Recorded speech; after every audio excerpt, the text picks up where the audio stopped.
Hai, aku Sri Wahyuningsih. Di sini aku akan menjelaskan tentang motivasi dan kepuasan kerja. Simak ya. Yang pertama itu motivasi. Menurut Ernest J. McCormick, motivasi kerja adalah kondisi yang berpengaruh dalam membangkitkan, mengarahkan, dan memelihara perilaku yang berhubungan dengan lingkungan kerja. Kekuatan motivasi kerja karyawan untuk bekerja atau berkinerja secara langsung tercermin pada seberapa jauh upaya bekerja keras untuk menghasilkan kinerja yang lebih baik demi mencapai tujuan perusahaan. Nah, selanjutnya ada tujuan motivasi. Oke, lalu apa itu moral perusahaan? Yang pertama, moral perusahaan adalah pengukuran rasa percaya diri, antusiasme, dan keseluruhan pemenuhan keseluruhan. Apakah tim Anda setuju datang bekerja di pagi hari? Apakah tim Anda merasa seperti sebuah tim?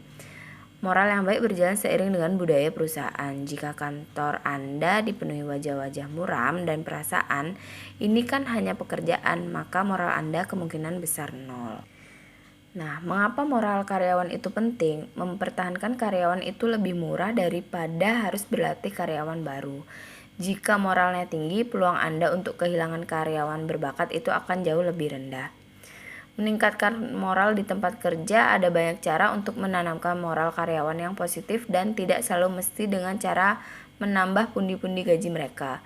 Perusahaan yang besar dan tim yang puas memiliki sikap umum yang positif dan rasa kepuasan kerja yang terkait dengan kesejahteraan secara umum.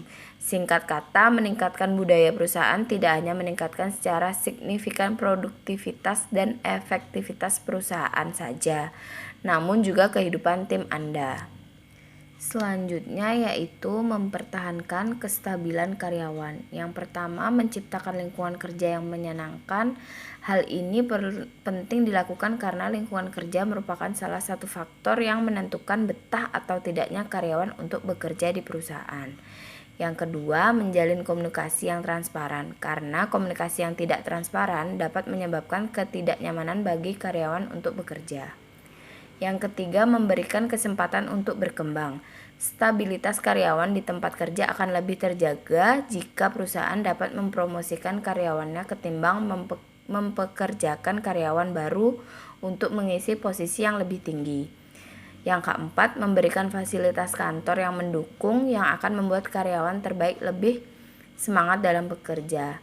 Yang terakhir, memberikan gaji dan insentif yang kompetitif karena gaji merupakan salah satu motivasi terbesar bagi karyawan untuk bekerja di suatu perusahaan. Selanjutnya yaitu meningkatkan kedisiplinan pegawai. Yang pertama, sebagai bos, cobalah memperlakukan pegawai sebagai teman. Cara mudah meningkatkan kedisiplinan pegawai yang pertama yaitu perlakukan pegawai Anda sebagai teman. Meskipun Anda seorang bos, hindari sifat busi yang dibenci pegawai Anda. Yang kedua, ciptakan lingkungan kerja yang nyaman dan kondusif. Selama ini, Anda mungkin hanya berfokus menciptakan lingkungan kerja yang nyaman dan kondusif dari segi fisik saja. Misalnya dengan mendesain interior ruangan kerja yang asri, elegan, dan minimalis sambil berharap pegawai Anda akan lebih semangat dalam bekerja. Selanjutnya, dengarkan ide dan pendapat pegawai. Kedisiplinan pegawai juga dapat ditingkatkan dengan memberikan mereka kebebasan berpendapat atau urun ide. Jangan hanya menuntut mereka melakukan semua pekerjaan sesuai keinginan Anda.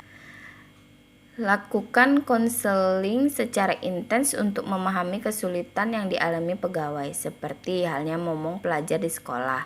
Perkembangan psikologis pegawai juga perlu diperhatikan baik-baik. Tidak selayaknya Anda hanya menuntut pegawai bekerja keras secara disiplin. Terapkan reward and punishment secara seimbang. Cara lainnya meningkatkan kedisiplinan pegawai yaitu melalui pemberlakuan aturan yang mengikat. Nah, yang terakhir meningkatkan kesejahteraan karyawan. Yang utama harus dilakukan yaitu tunjangan. Sebagai atasan, tentu Anda sudah memahami bahwa upah atau gaji karyawan tidak boleh lebih rendah dari upah minimum berdasarkan wilayah provinsi atau kabupaten atau kota. Yang kedua, beban kerja dan kompensasi yang jelas. Untuk karyawan yang telah lulus masa orientasi, sebaiknya diberi beban kerja yang sesuai. Banyak karyawan bertalenta yang angkat kaki setelah mendapat beban kerja yang overload.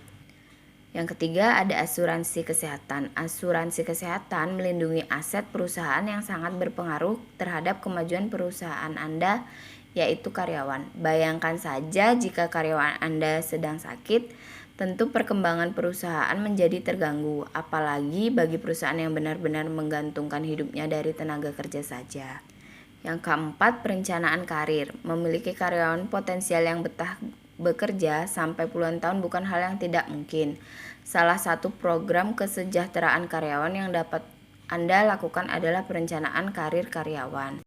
Selanjutnya yaitu jenis-jenis motivasi. Yang pertama ada motivasi positif. Manajer memotivasi bawahan dengan memberikan hadiah atau imbalan kepada mereka yang berprestasi di prestasi standar. Yang kedua ada motivasi negatif. Manajer memotivasi bawahan dengan memberikan hukuman kepada mereka yang tidak mampu mencapai prestasi standar tertentu. Nah, yang selanjutnya yaitu kepuasan kerja. Apa itu kepuasan kerja? Kepuasan kerja adalah istilah yang digunakan untuk menggambarkan kebahagiaan dan kepuasan karyawan dalam pemenuhan kebutuhan mereka di tempat kerja. Faktor-faktor yang mempengaruhi kepuasan kerja. 5 aspek yang terdapat dalam kepuasan kerja. Yang pertama yaitu pekerjaan itu sendiri. Setiap pekerjaan memerlukan suatu keterampilan tertentu sesuai dengan bidangnya masing-masing. Sukar tidaknya suatu pekerjaan serta perasaan seseorang bahwa keahliannya dibutuhkan dalam melakukan pekerjaan tersebut. Yang kedua, atasan. Atasan yang baik berarti mau menghargai pekerjaan bawahannya. Bagi bawahan, atasan bisa dianggap sebagai figur ayah, ibu, teman, dan sekaligus atasannya. Yang ketiga, ada teman sekerja. Merupakan faktor yang berhubungan dengan hubungan antara pegawai dengan atasannya dan dengan pegawai lain, baik yang sama maupun yang berbeda jenis pekerjaannya. Yang keempat yaitu promosi, merupakan faktor yang berhubungan dengan ada tidaknya kesempatan untuk memperoleh peningkatan karir selama bekerja. Yang kelima, gaji atau upah, merupakan faktor pemenuhan kebutuhan hidup pegawai yang dianggap layak atau tidak.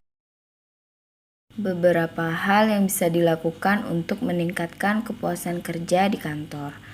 Menurut Grayson Rubin, meningkatkan kebahagiaan dan kepuasan kerja karyawan di kantor ada beberapa hal. Yang pertama yaitu memberikan fleksibilitas.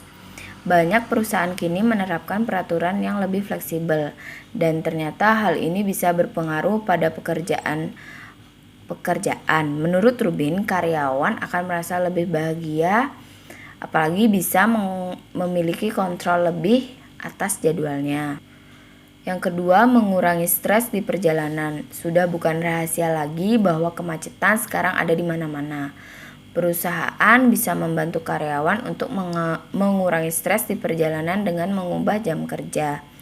Seperti jam masuk yang lebih siang, meniadakan aturan keterlambatan yang terlalu ketat atau memungkinkan karyawan untuk bekerja dari rumah di saat-saat tertentu.